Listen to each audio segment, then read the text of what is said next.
Welcome, I am the Film Symbologist. This video will discuss the use of the Proto-Indo-European or PIE language in Ridley Scott's 2012 science fiction film Prometheus. We will cover what PIE is, the role it plays in the film's plot, and what meaning can be inferred from the choice to use this language. Prometheus is a mysterious movie with a lot of the story happening deep below the surface of what appears on screen. To figure out exactly what is going on requires looking into literary, mythological, historical, and other film references made throughout the movie. The filmmaker's decision to use the PIE language is no different. A deeper look into PIE in the film is required in order to figure out what it symbolizes. What's the symbology there? Symbology?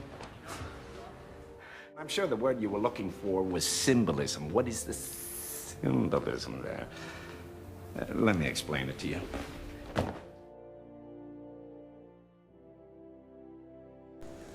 The plot of Prometheus revolves around two scientists' archaeological discoveries of artifacts in ancient civilizations on Earth that depict primitive humans worshipping giant humanoid beings pointing towards a distant star system.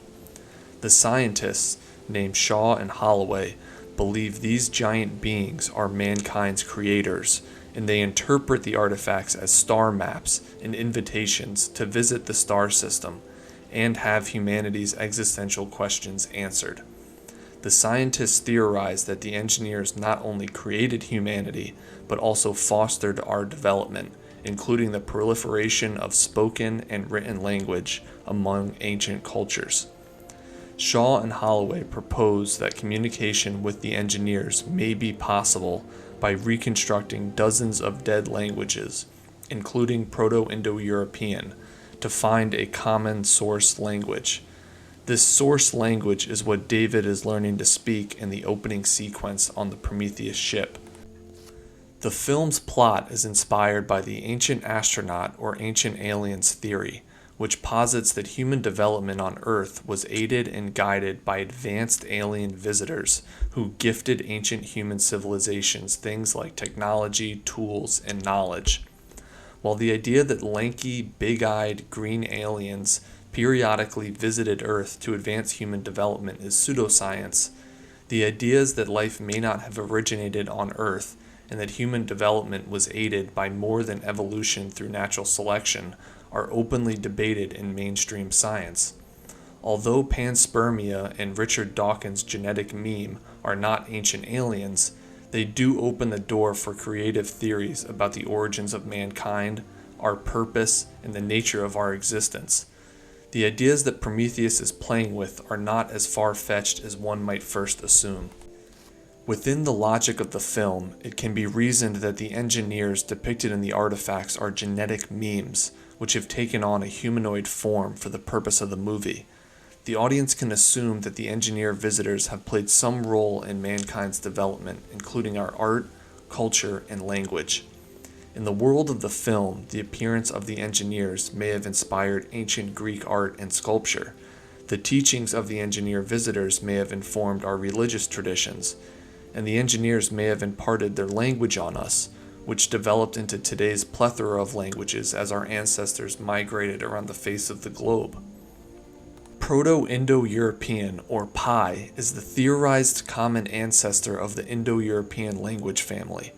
By studying the development of languages and similarities between different languages, researchers can reconstruct a source language that contemporary Germanic, Baltic, Slavic, Celtic, Romantic, and other Indo-European languages split from. It is hypothesized that PIE was spoken between 4500 BC and 2500 BC in what is today part of Eastern Europe. Subsequent migrations of people to other areas of Europe, the Middle East, and Asia coincided with the branching off and evolution of distinct languages that share a common ancestor. The audience is led to believe that PIE is just one of many proto-languages that is being analyzed in order to develop a language that can be used to communicate with the engineers. If PIE is just one of many proto-languages, why depict it in the film over any of the others? And in a film with several interesting scenes cut from the theatrical release, why devote precious screen time to David reciting something in Pi to a computer program? One possible explanation is that Pi is the best and most thoroughly reconstructed of the proto-languages. Another is that the movie is a Hollywood blockbuster starring Western actors. The writers are American and the director is English, so it would make sense to use the proto-language from which English is derived. Both of these explanations may have something to do with the filmmaker's choice, but I believe the main reason for the choice is shown directly on screen. Pi is depicted in the film not because of the language itself, but because of a fable, the title to which is recited by David. Let's attempt to strike this fable. Perfect. August Schlescher was a 19th century German linguist who researched Pi and did much to advance its study. In 1868, Schlescher published a fable he had written in the Pi language. Translated into English, the title of the fable is The Sheep and the Horses. The fable goes as follows. A sheep that had no wool saw horses, one of them pulling a heavy wagon, one carrying a big load, and one carrying a man quickly. The sheep said to the horses, "My heart pains me, seeing a man driving horses." The horses said, "Listen, sheep, our hearts pain us when we see this. A man, the master, makes the wool of the sheep into a warm garment for himself, and the sheep has no wool." Having heard this, the sheep fled into the plain. What does this fable mean? The short story presents a world of masters and slaves. The man's will to power is contrasted with the horse's subjugation. The sheep's liberation into the plain is an alternative to the comfort and protection of the farm. Chaos or order, the known and the unknown, good and evil are all at play in this fable.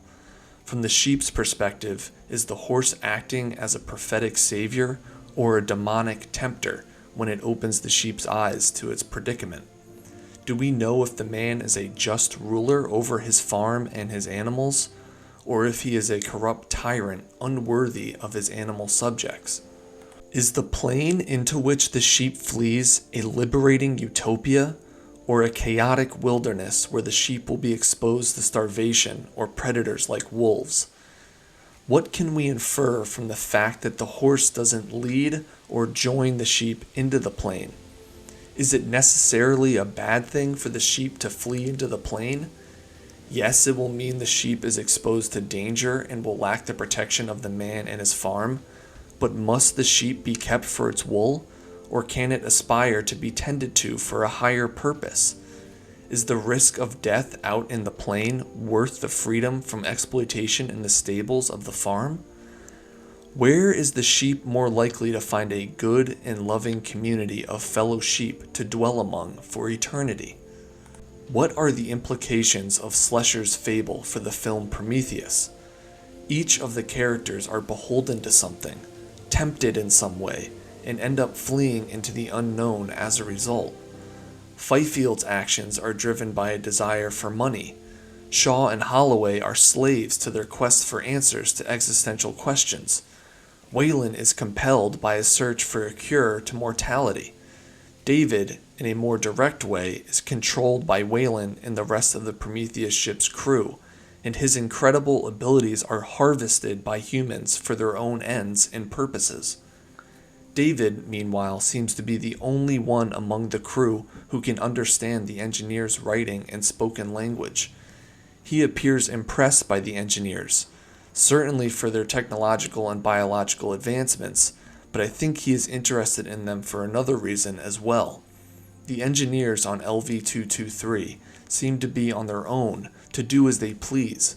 David admires the engineers and wishes to liberate himself from his programmed servitude to his inferior creators. In Schlescher's fable, the horse opens the sheep's eyes to its own circumstance, which tempts the sheep to flee into a plain.